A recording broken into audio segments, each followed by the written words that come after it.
ప్లాట్లు తెలియదు.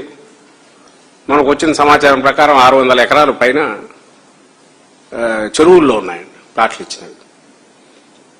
వాటిని పట్టా రిజిస్ట్రేషన్ ఇంతవరకు కాల 8,000 పైగా ప్లాట్లు చేసిన తర్వాత వాటికి ఫిజికల్ గా చూపాలంటే ఎక్కడ చూపాలో సరిగ్గా ఎట్లా, ప్లస్ దాని మీద లేఅవుట్ చేసి ఇవ్వాలి. ఇచ్చిన తర్వాతనే నీవు ఇచ్చే కౌలు ఆగుతాయి. ఇది కాక మళ్ళీ సెకండ్ ఫేజ్ ఇప్పుడు అంటున్నాడు. ఏమంటే ఇది మున్సిపాలిటీ అంటాడు. ఎవరు బోన్లో నిలబడి సంజాయిషి ఇవ్వాల్సింది, లేదా ఎవరు అన్ని రకాల అధికార దుర్వినియోగానికి పాల్పడి ఎక్కడ ప్రపంచంలో లేని అవినీతి మార్గం ఒకటి కొత్తది ఎంచుకొని దానికి మళ్ళీ తనకు తాను సెల్ఫ్ సర్టిఫికేట్ ఇచ్చుకొని ప్రజలను నిరంతరం కంటిన్యూస్ మోసం చేస్తున్నది ఎవరు? మోసం చేయడమే కాదు, ముంచుతున్నది ఎవరు? జగన్మోహన్ రెడ్డి గారు గ్రోత్ ఇంజన్ కావాలా మనకంటే రాష్ట్రానికి గుదిబండను, లక్షల కోట్ల అప్పును తో ఒక గుదిబండను మెరకేస్తున్నది ఎవరు? చంద్రబాబు నాయుడు కాదు. ఈ నేపథ్యంలో జగన్మోహన్ రెడ్డి గారు ఆ రోజున్న పరిస్థితుల్లో అది చెప్పారు. తర్వాత రకరకాల కారణాల వల్ల అధికారంలోకి మళ్ళీ చంద్రబాబు నాయుడు గారు వచ్చారు. వచ్చాక ఇప్పుడు 5 ఏళ్ళు 29 వరకు ఉంటారు కాబట్టి స్వామి అక్కడ ఎందుకు నువ్వు అంతంత పోస్తున్నావు? అది నీళ్లలో పోసినట్టు కూడా అది ఎక్కడికి పోతుందో తెలియదు. రాష్ట్రాన్ని అప్పుల ఊబిలో ఆల్రెడీ ముంచావు. ఇది కొంత బరువు అయితే ఇది కాకుండానే ఎడపెడ అప్పులు చేసి ఉన్నవన్నీ ఎత్తేస్తున్నావు. రెవెన్యూ కూడా తగ్గిపోతుంది. ఇంకా అప్పులు పెంచుకుంటూ ఎక్కడికి పోతావు? కాబట్టి స్టాప్ ఇట్, ఇదిగో ఇక్కడ పెట్టు అని అంటే దానికి తాటాకులు కట్టే ప్రయత్నం. ఇది ఇక్కడ కాదా, ఆయన అది కాదా దానికి వ్యతిరేకం అంటాడు. మరి ఇది ఎక్కడిది?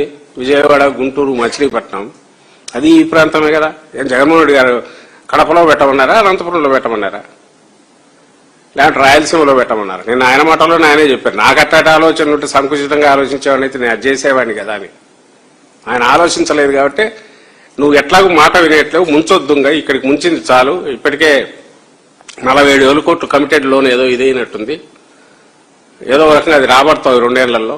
దాంట్లో సుమారుగా ఎట్లా డైవర్ట్ అవుతుందో ఎంతలా అవుతావో మింగడమో జరుగుతుంటది. అది కనీసం ఇప్పుడైనా ఇటురా, ఎలాగూ అది ఎక్కడికి పోదు. స్టాప్ చేస్తే ఈ 1,00,000 కోట్లు మిగులుతుంది. న్యాచురల్ కోర్సులో అది పెరుగుతుంది. ఈ వైపు స్కోపు ఆ పోర్టు జగన్మోహన్ రెడ్డి గారి పుణ్యమా అని మచిలీపట్నం పోర్టు అది షేప్ తీసుకుంది. అది కూడా ఈయన చంద్రబాబు నాయుడు గారు రాగానే మళ్ళీ అది స్లో అయింది. ఇది ఊపు అందుకుంది. ఈడేంటంటే సైఫన్ పెట్టి కంటిన్యూస్ లాగచ్చు, అక్కడ కుదరదు. ఇక్కడ రూపాయికి 10 రూపాయలు పెంచి ఆల్రెడీ ఖర్చు 15 చేయడానికి అవసరమైన రకంగా అవెన్యూస్ క్రియేట్ చేసుకున్నాడు, అక్కడ లేదు.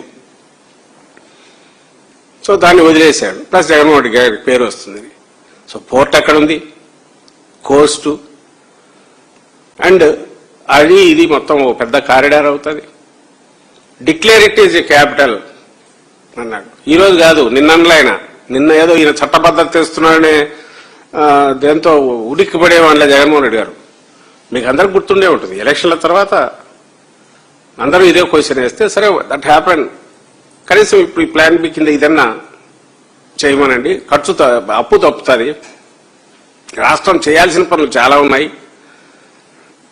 ప్రజల కోసం చేయాల్సిన చాలా ఉంది, అభివృద్ధి కోసం చేయాల్సిన చాలా ఉంది, సంక్షేమం కోసం చేయాల్సిన చాలా ఉంది. అవన్నీ ఆపేసి అన్ని ఇక్కడ పెట్టేస్తే మొత్తం కృష్ణా డ్రైన్ లో పోయినట్టు పోతుంది. డ్రైన్ లో అంటే సముద్రంలోకి. ఇది ఎక్కడికి పోతుంది? చంద్రబాబు జోగులు లేకపోతాయి. మొత్తం రాష్ట్రం భరించలేదు, ఫ్యూచర్ జనరేషన్స్ తట్టుకోలేవు అని ఆయన ప్రాక్టికల్ దీంతో చెప్తే ఇప్పుడు కాదు, 6 నెలల ముందు, సంవత్సరం ముందు చెప్పింది 6 నెలల ముందు అన్నాడు, మళ్ళీ ఇప్పుడు అన్నాడు. దాన్ని అసలు పూర్తి పక్కకు తోసి తాటాకులు కట్టి ఏదో అసలు ఏం మాట్లాడుతున్నారు, ఏం తిక్కగా మాట్లాడుతున్నారు, ఏదో సైకో, ఇంకా క్యారెక్టర్ అసాసినేషన్, దీనికి పాల్పడుతున్నారు. సో నేను రిక్వెస్ట్ చేసేది ఏంటంటే ఎవరైతే ఆలోచించగలిగిన వాళ్ళు, ఇవన్నీ స్టడీ చేస్తున్న వాళ్ళు, లేదా ఇప్పుడు స్టడీ చేయాల్సిన అవసరం ఉంది. ఎందుకంటే ఫ్యూచర్ జనరేషన్స్ సంబంధించింది. ఈరోజు ఇప్పుడు తెచ్చే ఈయన 52 లక్షల ఎస్ఎఫ్టీ సెక్రటేరియట్, మళ్ళీ అదే క్వశ్చన్ వస్తుంది. నిన్న ఎందుకు ఆయన చంద్రబాబు నాయుడు గారి మాటలు చెప్తే బాగుండేది. ఎక్కడా లేని విధంగా 52 లక్షల ఎస్ఎఫ్టీలో నేను సెక్రటేరియట్ కడుతున్నానంటే బాగుండేది. మరి అక్కడ అపార్ట్మెంట్స్తో సహా లివింగ్ ఇది కూడా ఇస్తున్నారేమో తెలియట్లా. ఎందుకంటే 8.58 lakh ఎస్ఎఫ్టీలో తెలంగాణ సెక్రటేరియట్ ఉంది. 600 కోట్లు, నువ్వు 6,000 కోట్లు, 6,000 చిల్లర కోట్లు. ఇది తెలిసి ఎందుకంటే అన్ని ముక్కలు చేసి కాంట్రాక్ట్లు ఇస్తాడు. డ్రైనేజ్ పైపు ఒక్కొక్క పైపులకు ఒక కాంట్రాక్ట్ ఇస్తాడు, లేదా ఎలక్ట్రికల్ అని ఒక కాంట్రాక్ట్ ఇస్తాడు, బయట తన చుట్టూ స్ట్రీట్ లైట్లని ఒకటి ఇస్తాడు. చిల్లర అయితే ఎంత అవుతాయో తెలియదు. మరి ఎందుకు ఘనంగా చెప్పుకోలేకపోతున్నావు? ప్రపంచంలో ఎక్కడా లేని రకంగా నేను 6,000 పైచీలు కోట్లతో ఎస్ఎఫ్టీ 14,000 రూపాయలతో నిర్మిస్తున్నా అని ఘనంగా చెప్పుకోవచ్చుగా. ఆ మాట చెప్పట్లా. ఎందుకంటే మూతి పగలు కొడతారు కాబట్టి, అందరూ అడుగుతారు కాబట్టి. ఏమన్నా అర్థం ఉందా? ఏం చేస్తాన్నావు అని. అవెక్కడ రేట్లు, అవెక్కడ సైజులు, ఆ సైజులతో ఆ రేట్లతో నువ్వు ఎప్పటికి పూర్తి చేస్తావు? నేను చూసాం ఏదో దీంట్లోనే నెట్లో కొడితే మెయింటెనెన్స్ ఎంత అవుతుంది, నువ్వు కట్టడం 50 అంతస్తులు 60 అంతస్తులు వస్తావు. మరి లిఫ్ట్ 10 నిమిషాల్లో పైకి కిందికి కాదు కదా, సెకండ్లలో పోవాలా? హై స్పీడ్ లిఫ్ట్స్, వాటి మెయింటెనెన్స్ ఏంది? అసలు ఎక్కడైనా అంతంత హైట్కు పోయి స్కై స్క్రాపర్స్ కట్టి 260 మీటర్ల ఎత్తు పైనుంచి వ్యూ టవర్లు పెట్టి, అది ఎవడో ప్రైవేట్ వాడు చేయాలా?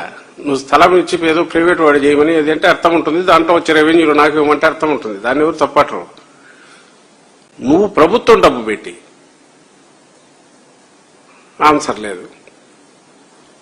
ఇది చాలదని అంటే నేననేది హొస్టైల్ కండిషన్. నువ్వు పెట్టే ఖర్చు, పోయిన విధానం, రైతుల దగ్గర నుంచి తీసుకొని దీని బదులు ల్యాండ్ ప్రొక్యూర్ చేసిన తక్కువ కాస్ట్తో ఈ బరువు పడేది కాదు.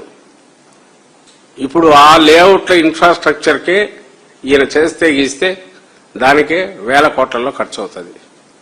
నువ్వు ఏం సేవ్ చేసినట్టు? ఒకవేళ అట్లా చూసినా స్టేక్ హోల్డర్స్ అంటున్నావు. స్టేక్ హోల్డర్స్ ఏంది? వాళ్ళు ముంచినావు.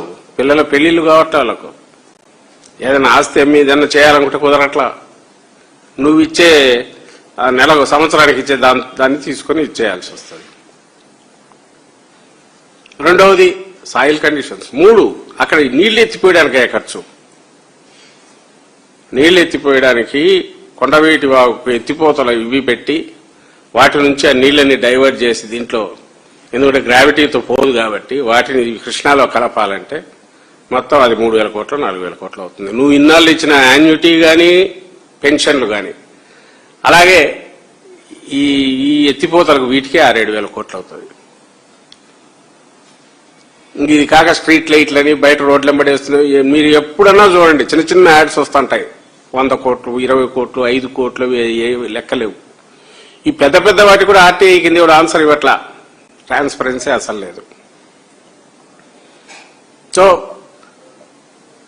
మీ ఇంతకుముందు అన్నట్టు ఓ బ్రహ్మాండమైన ఆయనకు ఆదాయ వనరుగా నిన్న కూడా అన్నాడు ఆ మాట. క్రైసిస్ అంటే ఒక అవకాశం వస్తుంది, నేను ఎప్పుడూ సంక్షోభాన్ని ఒక అవకాశంగా చూస్తాను అని. ఖచ్చితంగా తాను తన ముఠాకు దోపిడీకి ఓ బ్రహ్మాండమైన అవకాశంగా చూస్తారు. ఆ దోపిడీ ఎంత పెద్ద ఎత్తున చేయగలం అనేదానికి ప్లాన్ చేసి దాన్ని పెరెన్నియల్ ఎక్కువ కాలం ఎట్టలాగాలనేది ఈ రెండు కూడా ఆయన చేసుకుంటాడు. జగన్మోహన్ రెడ్డి గారు 19లో రాగానే నిజానికి ఇదే కంటిన్యూ చేయొచ్చు.